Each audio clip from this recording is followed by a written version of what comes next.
Support systems. Do you have one? I discovered that only 1 in 5 women actually feel like they're in a good mood during the follicular phase. This is one part of my cycle where I try to recognize and create my systems of support. In the days leading up to and following my period, I'm in this weird transition phase where I can't really expect to know how I'm going to feel in any given day, at any given moment. Hi, I'm Venetia, Mira's sex hormone tester, and this is day 8 of my cycle. But before we talk more about support systems, let's get into today's testing results. Today, I tested with just the Max wand. So my fertility score remains at a 2 out of 10, and taking a glance at my chart, I only see a difference in my LH and E3G levels. My LH levels took a dip from yesterday. My E3G levels are steadily on the rise. Yesterday they were at an 80 and today they're at a 92.5. My PDG levels remain the same, and tomorrow I'll be testing my FSH levels to see if there's any difference. Okay, time for an internal temp check. My mood is at a 6 out of 10. My productivity and motivation are at a 7 out of 10 today. My sex drive is at a 5 out of 10,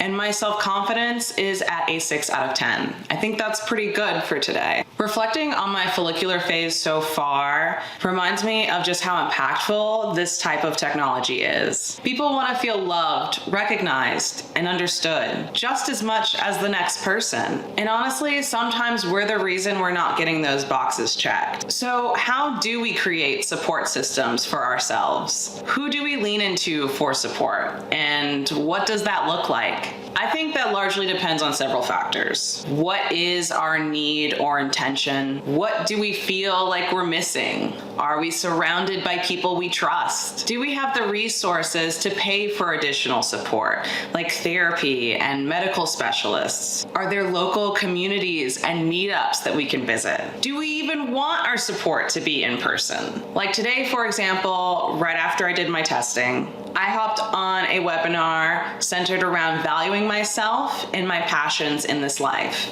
In terms of resources, there's so much at our fingertips through social media, blogs, online communities. And aside from Mira's wealth of resources on their website, I've personally loved seeing videos online where men try on the machine that simulates period cramps. Despite how much I dislike the uncomfortable symptoms and emotions that occur throughout my cycle, it reminds me of how resilient I am. And content like that gives others the opportunity to understand and experience some of our most challenging physical symptoms, at least.